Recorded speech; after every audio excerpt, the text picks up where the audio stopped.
will round off the conference by attacking one of the oldest and most difficult and most intractable problems that we've had in the industry, in the telecom industry. The issue of competition, but in the specific aspects of opening up networks to the competitors in a way that mimics competition, in the hope that that initial competition, called services competition, might lead up to a situation where a more fundamental, durable, stronger infrastructure competition will take place.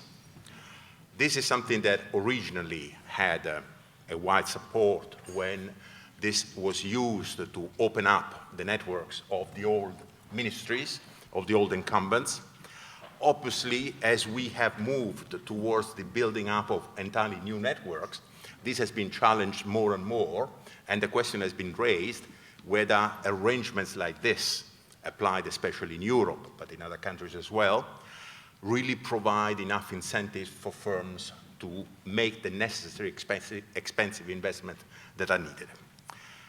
I believe that the charge against the approach taken in Europe and not taken in the United States, although there are fears that the United States might change tack, that the charge against this approach will probably come from Mirko Bibic, who is the vice president of a company that is well established in Canada, Bell, that is in a situation where there is competition on the Canadian market.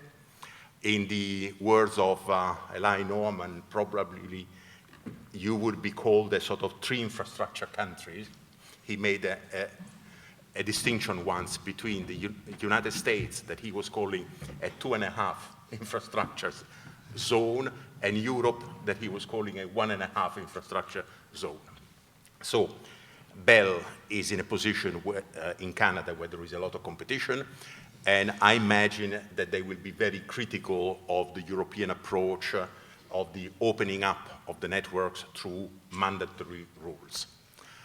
Probably the defense will come from Steve Ungerer, who is the Chief Technology Officer and responsible for group strategy of Ofcom, who are the regulator that has really opened the path to the effective implementation of these rules already almost 10 years ago, with the introduction of the functional separation on the incumbent BT that was forced to create Openreach, a totally separate company that was managing the network and that should not have discriminated between the requests coming from BT and those coming from the competitors. Let's start, and with this I would ask Mr. Bibic to lead the charge if that is your intention.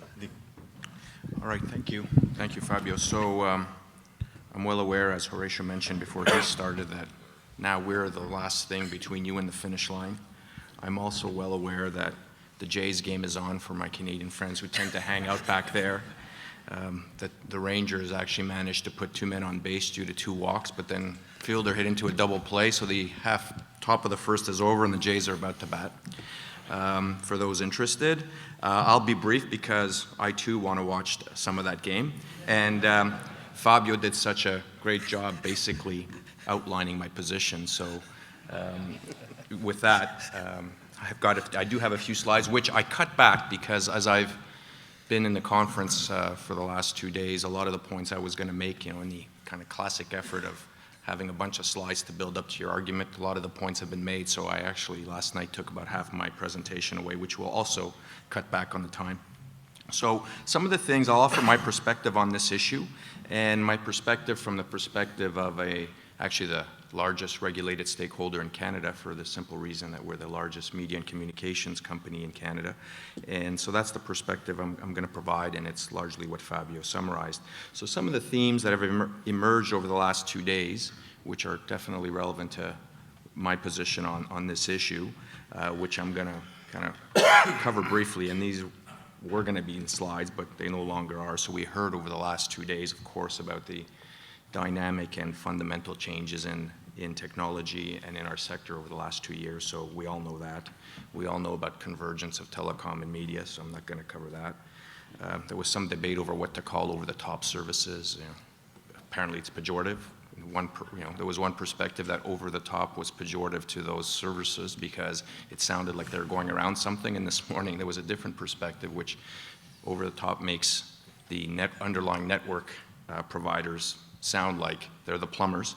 But in any case, these services that are delivered over broadband networks are spawning a lot of consumer choice, and that's an unequivocally good thing, frankly, and gives the consumer an immense amount of control and new forms of robust competition.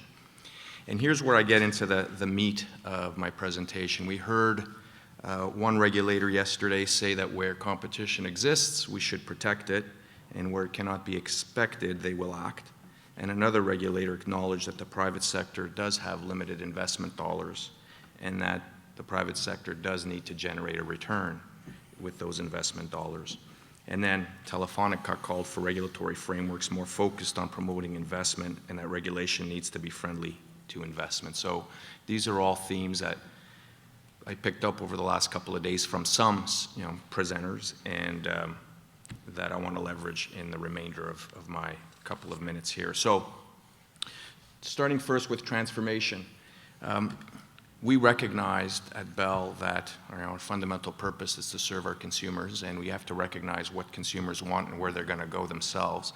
And if you don't move along with them, you basically do so at your peril. So we underwent a significant transformation over the last 8 to 10 years, and which takes massive capital dollars, by the way, but you can see that 10 years ago, only 56% of our revenues were from growth services, which I characterize as broadband or broadband-enabled services, and today that's 81%. So a big shift into broadband and media, and again, as a result of massive investment in order to serve our consumers. And you can see kind of the breakdown now, where the left-hand side of this slide are the broadband and broadband-enabled services, and you can see 9%. Bell is fundamentally a legacy telco, and only 9% of our revenues today are from legacy home phone, which is what we were known for over 100 years. So, the big point is all the trends or the observations panelists have made over the last couple of days result in companies having to make these massive investments in order to keep pace. We talked over the last 2 days, including in Horatio's presentation, lots of benefits to broadband. Those are clear. I'm not going to go through all of these, other than to say that the fundamental building block of modern digital economies is the network infrastructure. And countries and economies need the very best in broadband in order for their domestic digital economies to keep pace and for the global digital economy to keep moving forward. And I think that's a very relevant point for regulators. And so all the themes that we picked up over the last 2 days, the ones I've summarized in any case, and others, obviously have profound implications for regulators for obvious reasons, and regulators too are therefore transforming themselves, and I think it's fair to say that have become more consumer-centric as well, and again, I think that that's unequivocally a good thing. And I picked up here on this slide, pause here for a second, some quotes from the regulator in Canada, here in the US and the EU, in terms of the objectives that they're trying to hit. And you can see commonality in language in these three quotes, right? And one of the underlying theme, well, the underlying theme in these three quotes, and of course they're selected, but is competition, because I am here to give a perspective on competition. And there's competition for a reason, right? Because it's competition that delivers the pro-consumer outcomes that are summarized in these quotes: investment, innovation, and yes, of course, reasonable prices. So that's the goal. I certainly don't quarrel with these goals, but the key, the difficulty is how do you get there? And that's the nub of the question, and where it gets a little bit more difficult in the sense that where there's going to be disagreement. How do we get there? And too often, and here's where I give my direct perspective as a regulated stakeholder, I think too often policymakers and regulators, and I use those two terms quite deliberately, think there can be, and there is, and certainly where I am, there is a distinction between policymakers and regulators, so I don't lay this all at the feet of regulators, but policymakers and regulators can tend to lean a bit more towards the short term, in my view, with a particular emphasis on lowering price. And typically that's done in one of two ways or both, which is direct retail rate regulation, or direct rate regulation can be wholesale, or network unbundling. Those are the two typical ways to try to achieve the short-term goal of lowering price. But that invariably comes at the expense of the long-term benefits of durable facilities-based competition, which is end-to-end network competition. And it's durable facilities-based competition which actually leads to most of the dynamic efficiencies we should be looking for. More investment, more competition, more innovation, more jobs, and yes, reasonable prices. And in fact, over the long term, probably lower prices if you measure it on a quality adjusted basis. So how do we get there in terms of how do we kind of get to the long term? I just borrow at least part of the speech from Commissioner Wheeler yesterday. His prescription was, and I think he was doing it in the context of the US where there's ubiquitous cable and telco and wireless end-to-end platform competition. His prescription was no utility-style regulation, no tariffs, and no network unbundling. And to paraphrase his words, because I tried to write him down as he said it yesterday, all in an effort to create incentives for massive private investment. And implicit in all that is you encourage stakeholders to invest massively, and what we're investing in today is all fiber networks, which is really what's going to propel our digital economies forward. So you create incentives for the private sector to make those massive investments. You get the benefits from that durable competition, and implicit in that is you rely on competition law principles and ex post enforcement if a market player kind of breaches one of the rules. So that's the position we advocate. It's not the position taken in Europe, for example. It's not the position taken in Canada. It's the position taken here in the United States. And I know I'm saying this from the perspective of a regulated stakeholder. And I know if I were in the shoes of a regulator, it would be a tough call to make. It would likely be controversial in the short term. But just because it's difficult doesn't mean it shouldn't be done. Because in fact, it's the bold decision that's needed in order to really incent massive private sector investment. So that's my perspective. Thank you. Steve? Okay, thanks. So actually, I won't I probably have some ideas about our particular position, but I'm not going to be a strong advocate of a particular position. And that's because we're in the middle of a big strategic review, which we kicked off at the beginning of this year. We published a discussion document in July, and the closing date for responses to that discussion document is actually today. So I think we should at least review those responses, see what they say before I start advocating a particular position. And that's particularly important because the purpose of this strategic review is to essentially revisit the issues that we did last look at in 2005 in our first strategic review.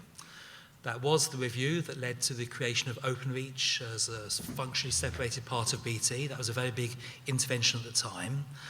But a decade is an awful long time in this sector.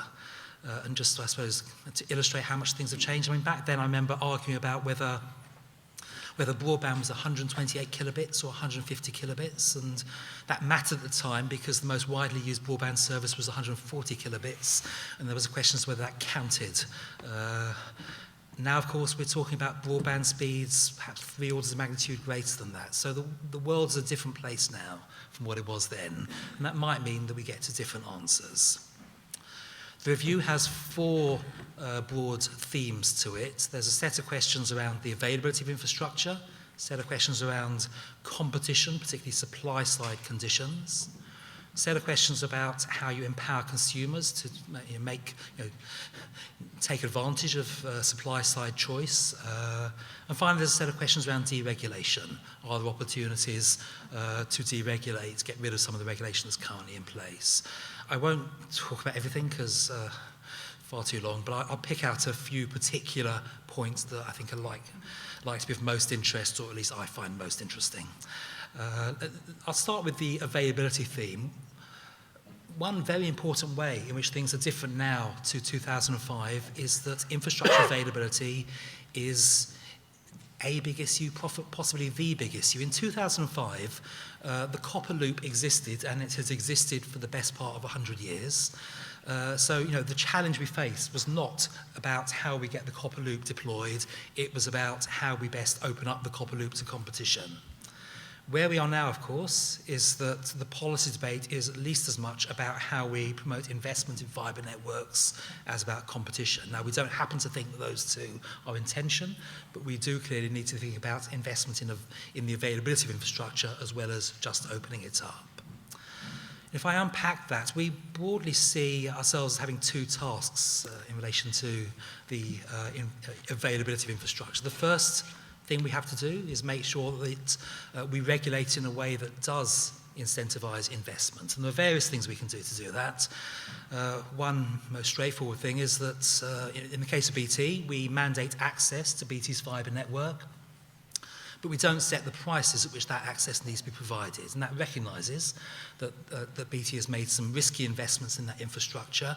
There's demand-side uncertainty, particularly in the early years, immediately after that investment. It's not appropriate for the regulator to try and drive prices down to cost. We need to give some flexibility to operators to work out what pricing models work best.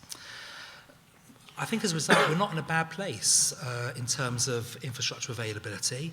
We've got, in the fixed world, people playing around with different approaches to technology. We've got BT is looking at ultra-fast broadband based on copper-based technologies, G.fast. We've got Liberty Global investing in an expansion of the cable footprint in the UK from about 44% up to about 60%. And we've got various smaller players looking at fibre investments. We've also got various people trying to work out what the next stage of evolution is in mobile, and in particular trying to work out what on earth 5G is, but that's been touched on a few times, so I won't talk about that in length. In that broad space, I think our job, I'm interested as a technologist in what's going on, but our job is not to determine which technology is best used to deliver these new services. It's about letting the market determine that. Where I think we have a much clearer role is in making sure that people don't get left behind. So a particular concern I would highlight for the UK, and I think this is common to many other countries, is that at the moment, we reckon that a broadband speed for a fixed network probably needs to be about at least 10 megabits per second in order for a typical household to be able to use the range of services they need. You could argue for higher speeds, but 10 megabits per second, I would say, is the minimum that is needed for a typical household to be digitally connected. Various ways you can get that number, but simplest way is just thinking about a typical family and the range of uses, different services that family uses.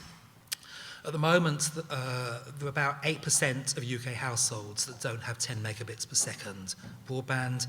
That's 2.4 million households who are essentially being excluded from the benefits of a digital economy. And for me, that's one of the biggest issues in this review. We're pushing quite hard for some form of universal service obligation that will make sure that those people don't get left behind. And that's particularly important because it's likely that as new technologies get deployed, as we move from super fast broadband to ultra fast broadband, that will benefit part of the population, but it's those 2.4 million still won't get anything better than what they currently have unless some form of intervention takes place. On the competition side, the discussion tends to focus on fixed telecoms, but it's worth emphasising that we are as concerned about mobile telecoms and models of competition in mobile as we are about fixed telecoms.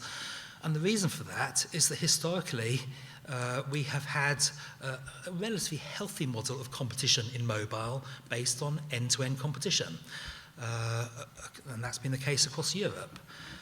In a number of recent merger decisions in Europe, essentially a reduction in end-to-end competition has been accepted in return for access remedies, in return for remedies which allow MVNOs to enter the market.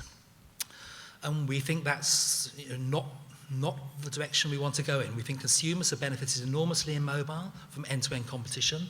That drives both pricing, but of course it also drives innovation in the types of networks that are deployed. It drives investment in networks. So we are keen where an end-to-end competition in mobile is sustainable, and there may sometimes be a question about whether it is sustainable, but where it is sustainable, we are keen to protect current levels of end-to-end competition. And we'll see how that particular question plays out in the merger that is just starting to kick off in the UK between Hutchison and Telefonica. Coming to fixed then, which is probably the most high-profile part of our debate. I broadly said there are there are lots of questions we looked at, but at a high level, we've asked two types of questions. The first is absolutely the question about end-to-end competition versus access-based competition. And what we've said there is that we are up for a discussion about whether the model of access competition that has been used across Europe, and we think with some success, is still the right model to go forward with. In that context, it is particularly striking that in the UK, we see increasing levels of end-to-end competition. If cable extends its footprint from under half the country to 2/3 of the country, and if some of these local fibre networks are deployed successfully, then maybe we get to the point where we can place a greater reliance on end-to-end competition. We're interested in seeing whether that's a credible option. And of course, in between our traditional model of competition based on active remedies and end-to-end competition, there is a very live debate about whether is the middle ground competition based on passive remedies, competition based on access to ducts and poles and dark fibre, and that's also something on which we're seeking views. So there is a debate about models of competition. Alongside that, as ever, there is a debate about how you deal with vertical integration, how you deal with market structures. So not just a question about what model of competition you adopt, but where there is vertical integration, how do you address it? We've consulted on 4 options there. Unsurprisingly, one is the status quo. We essentially evolve the current model of functional separation. The open-reach model doesn't mean it stays exactly the same as it is, but we may end up in a place where minor changes to the existing model are all that are needed. We've looked at an option of toughening up that current model, essentially by giving Openreach greater independence, trying to get to a position where it has greater control over its investment decisions. That's important, partially thinking about potential discrimination concerns, but it's also important to try and get it to focus more on quality of service, particularly set concerns at the moment around quality of service in the UK. We've then gone to probably the most controversial option, which is structural separation. We've asked what people think about the model of structural separation. There are 3 particular operators in the UK that are advocating structural separation very strongly. They are Sky, TalkTalk and Vodafone. What they have to do today is set out the evidence, why is structural separation the right answer, how would it be implemented in practice, and we're open to those arguments. We'll see what they've sent to us today. And then finally, going the other way, we've said, what about actually stepping back from detailed regulation? Could we just rely on end-to-end competition? Would that be a better model? And again, we'll see what people come back with on that front. I'll stop at that point because there's plenty more to say, but it's probably better to have a discussion. Yes. Certainly. Thank you very much for these introductions. I have in my pocket a question that I would like to ask to both of you, but let's see first if there are questions from the floor.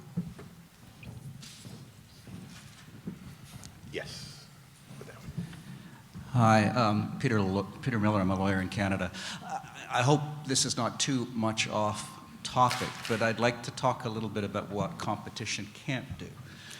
Because some of the other themes we've heard in the last 2 days is how competition can't protect our data, it can't protect our kids, and it can't ensure local or indigenous content is there. And so, and the other thing is, very refreshingly, especially from the Canadian context, we've actually heard the word citizen quite a few times here, a word that has almost been banished from public discourse in Canada in favor of the word consumer. So my question then is it possible that we may be swinging back in the arc of how we've looked at the internet, in the arc of how we've looked at public policy and regulation?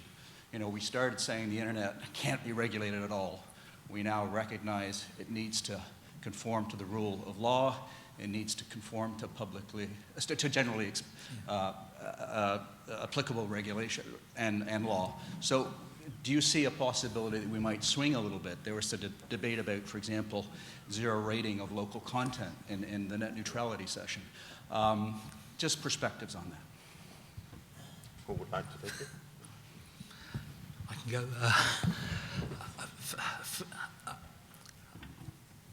I don't necessarily.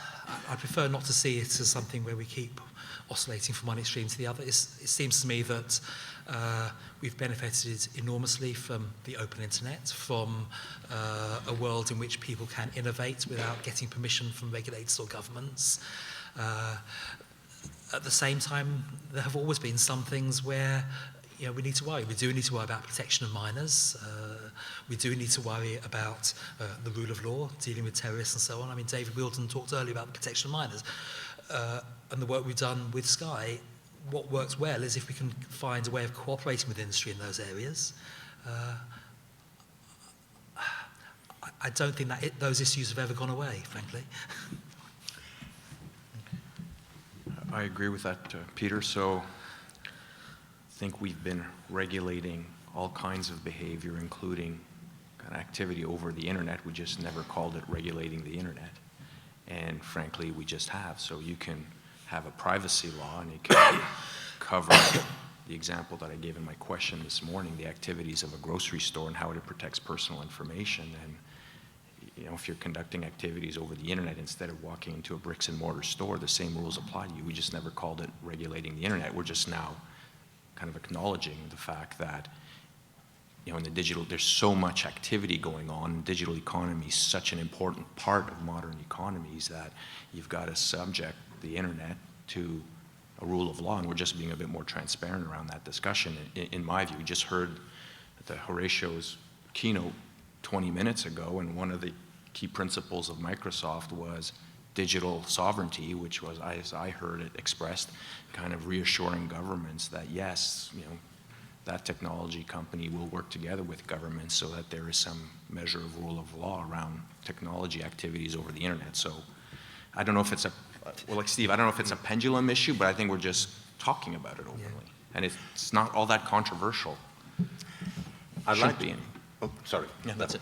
I'd like to ask you both the question I had in mind, because this brings us back to what is probably the most contentious part, and that is the question of whether the mandatory obligation, the obligation to open up the networks to competitors, still leaves a sufficient incentive for whoever makes the investment to build up NGA networks.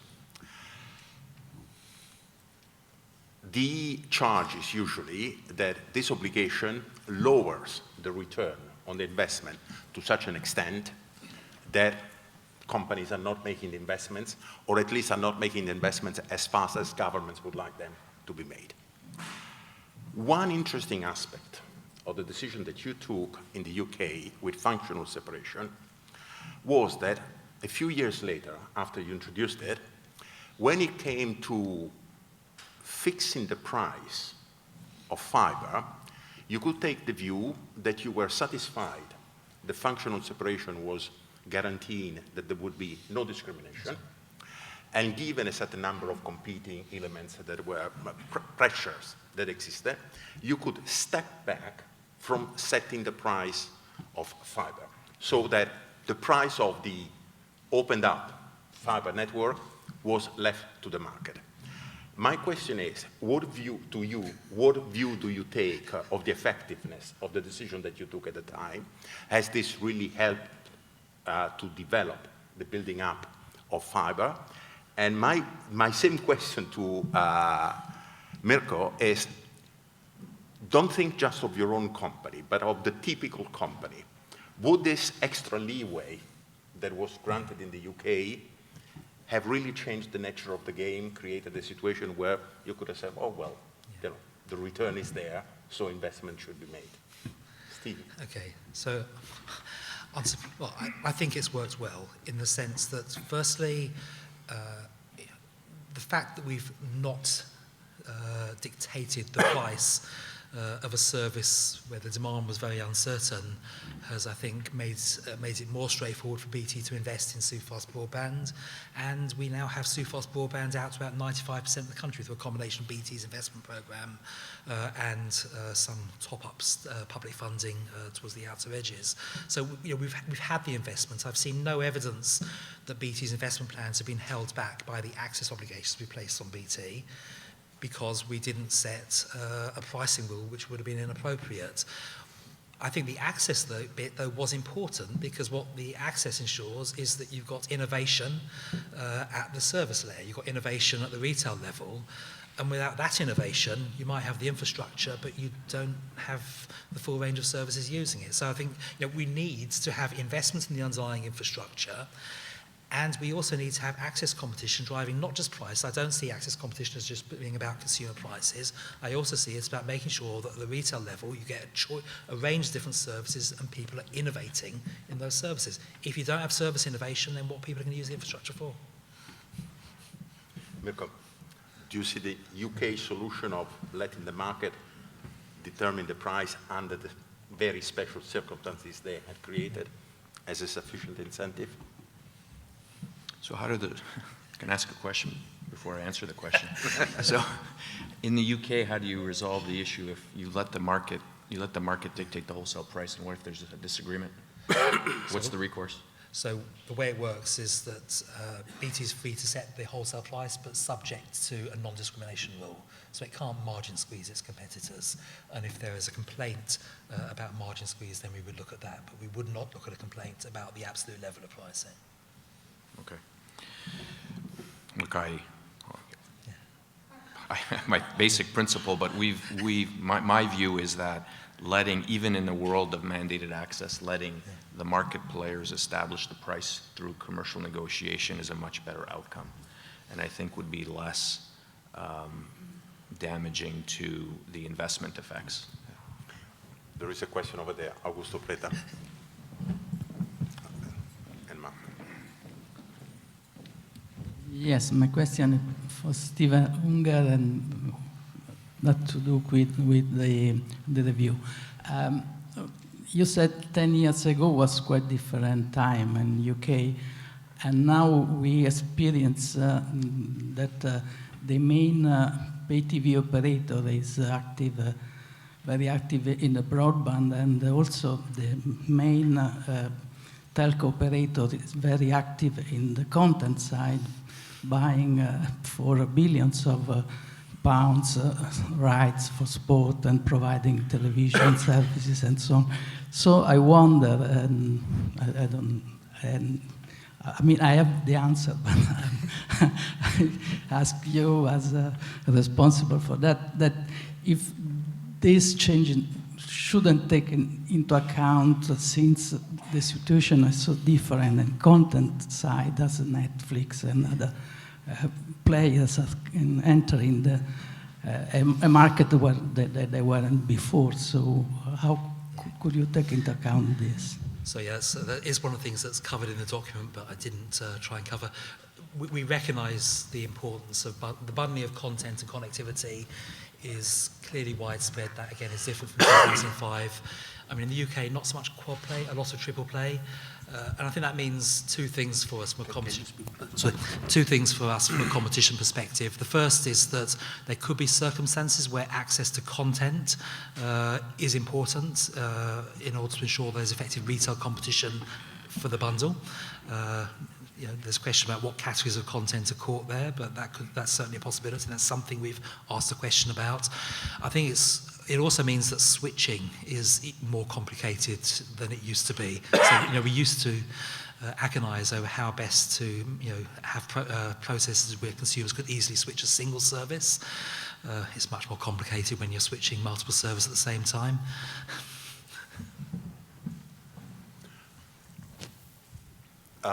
Mark for the Swiss regulator.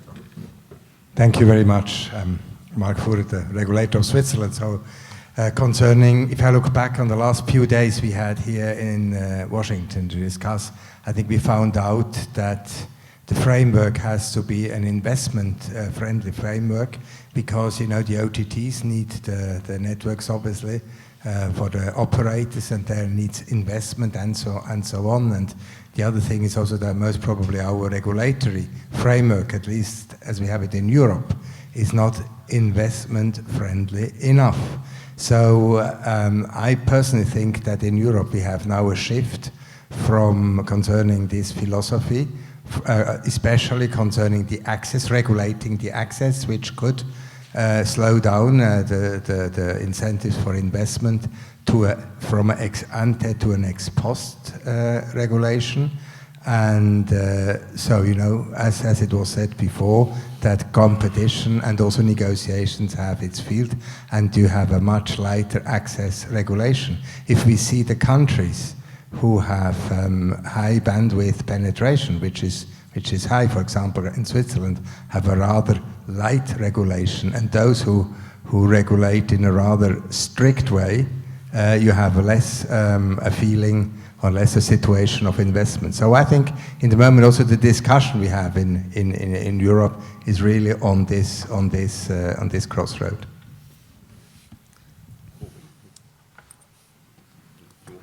I mean, I agree with the sentiment expressed there. I'll just give you as a case study where I'm from in Canada. So we have ubiquitous cable penetration in the high 80s, mid to high 80s, offering high-speed broadband. We have ubiquitous telco networks, over 80, coverage is well over, it's in the high 80s.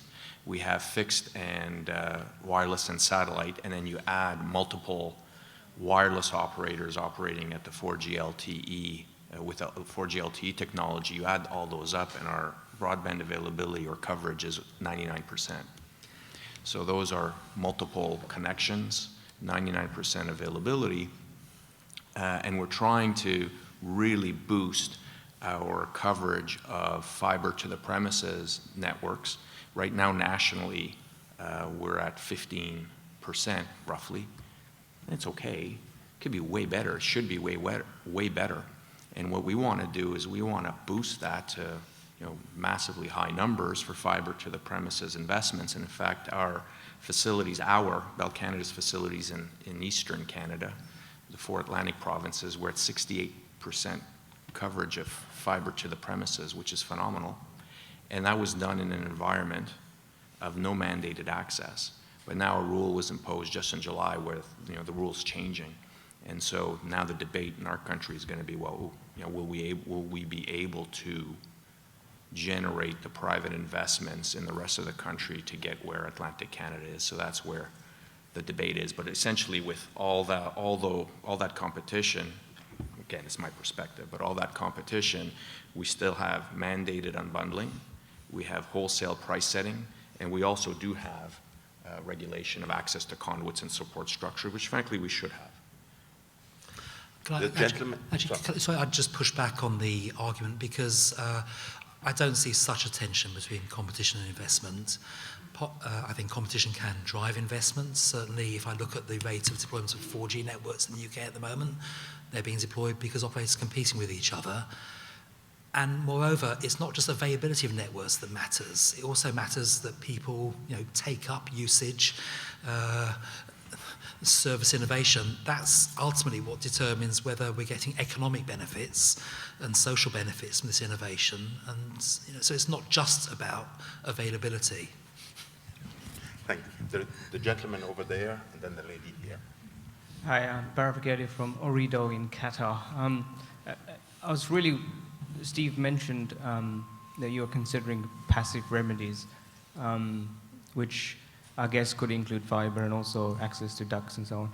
I was wondering, given that access to ducts and so on is a bottleneck facility, is it still appropriate to have asymmetric ex-ante regulation to an incumbent, or is it more appropriate to have symmetric regulation to any organization that actually has infrastructure in the ground? I think we'll find out soon in Europe, because the Civil Engineering Directive will make it possible to bring in access disputes between, not just between any pair of communications providers, but in relation to any infrastructure. What's striking, though, is that although we've had the ability in the UK for people to access civil infrastructure of BT, actually for several years, almost nobody has bothered.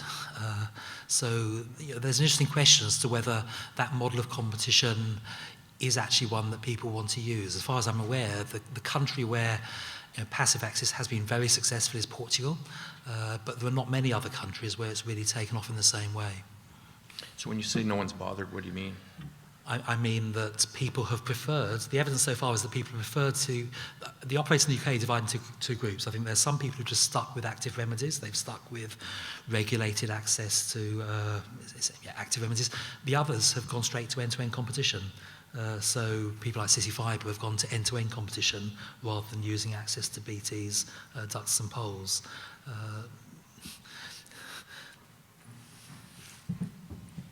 Lady.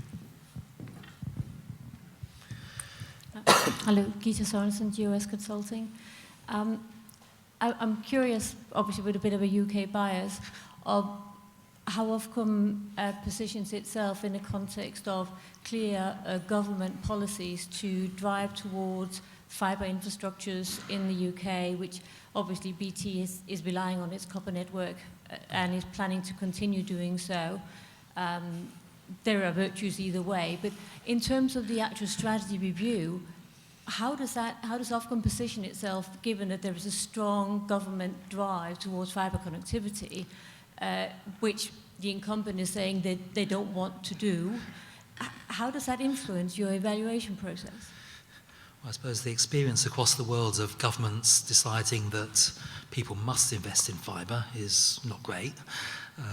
My preference generally is to leave these things, if there is competition, my preference is to leave these things to the commercial players to work out which technologies work best.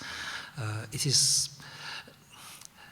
even in the fibre world, there are a range of choices. Do you go for passive optical network, point-to-point fibre? Which generation of passive optical network? Do you take it to the home? Or actually, something Bob Pepper was talking about earlier, is what really matters is we get fibre to the lamppost, and then it's all wireless from the lamppost. I think for governments or regulators to determine what networks should look like, a bit of a recipe for disaster in my view. Sometimes we have to make choices when it's absolutely essential, if we're procuring USO, for example, but generally we should leave these decisions to commercial players, I think. Yes.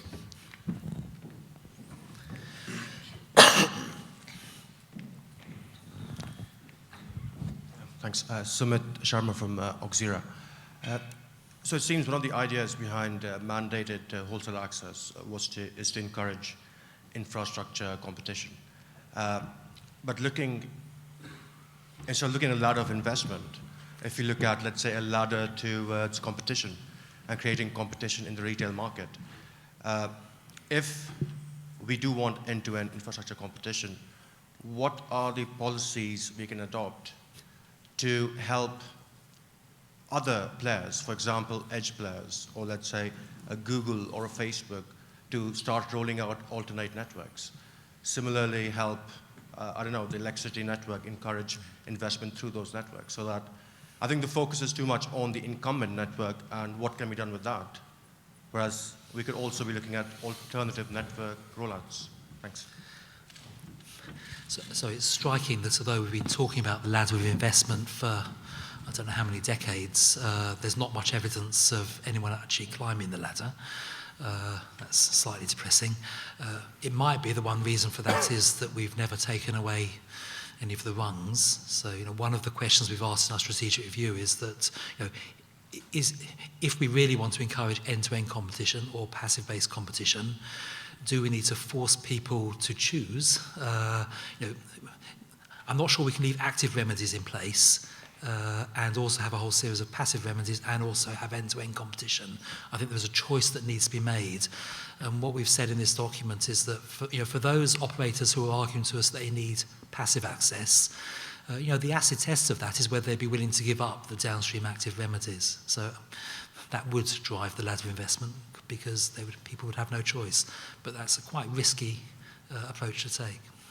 So I have two comments on that. So first, I agree that there is no solid evidence of providers moving up the ladder of investment. So if you want end-to-end fiber competition, so you look to, for example, here in the US or in Canada, you'd look to the cable company and the telephone company who do have those networks and want to upgrade them. But as well, when you refer to your Google example, there's an example of an entity just going for it and building out its own infrastructure. And I think it was in the National Broadband Plan here where there was a comment that Google wouldn't have proceeded with Google Fiber if there was a mandated unbundling rule in this country. So it just kind of speaks to the disincentives to investment even for a player coming in from scratch, so to speak. I'd like to ask Mirko to give his view on a statement I'm going to make, because I want to clarify for those who are not familiar with the discussions that have taken place and the implementation of this mandated access in the countries where it has been done, about what it means to have to open up the network to competitors.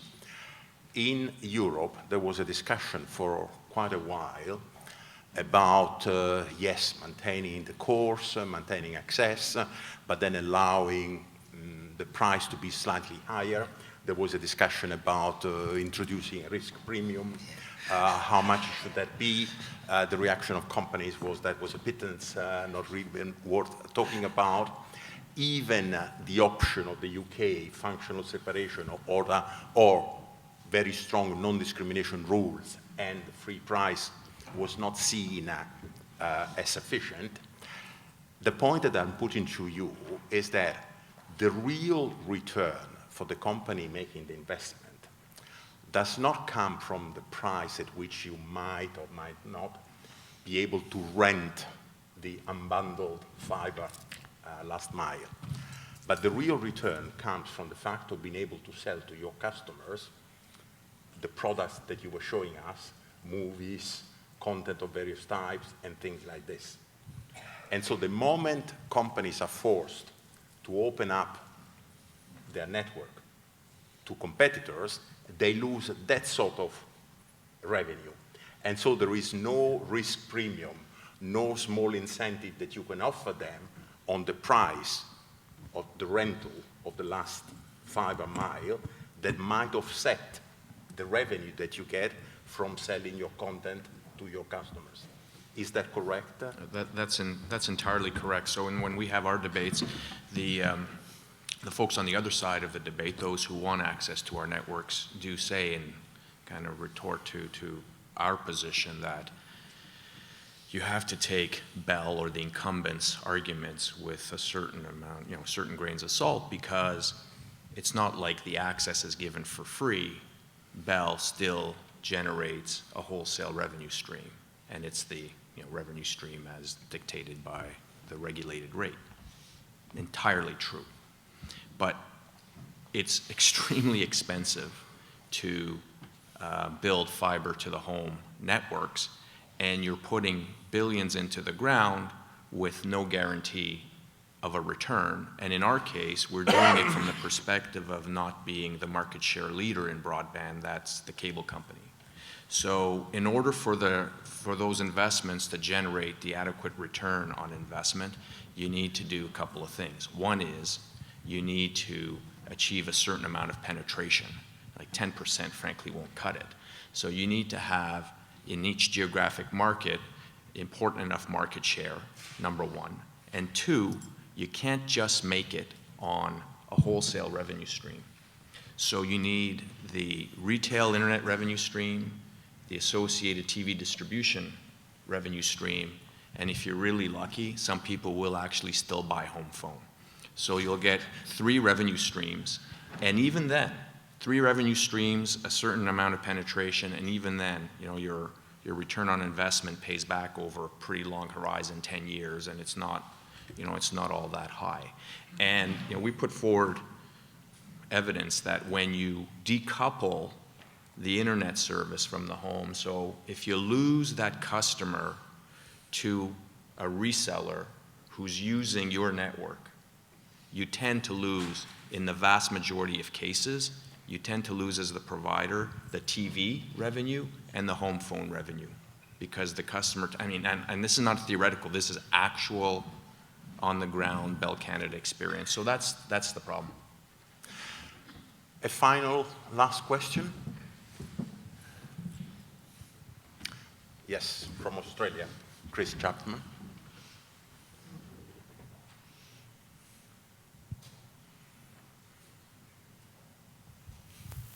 Mirko, thanks for your presentation. Perhaps to end on a lighter note, although for me an interesting note to the future, there was one slide in your pack where you talked about the revenues for voice have gone from 80 to 9% or something, I can't quite remember.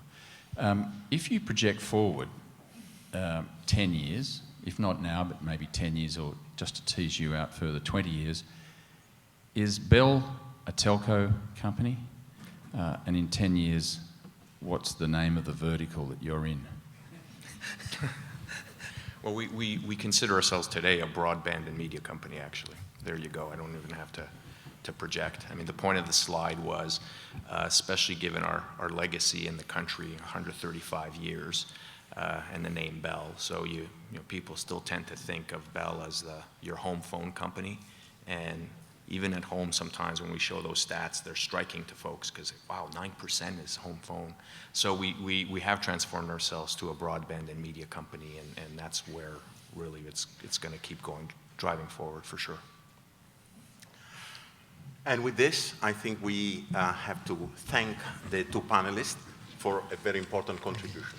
Thank you very much.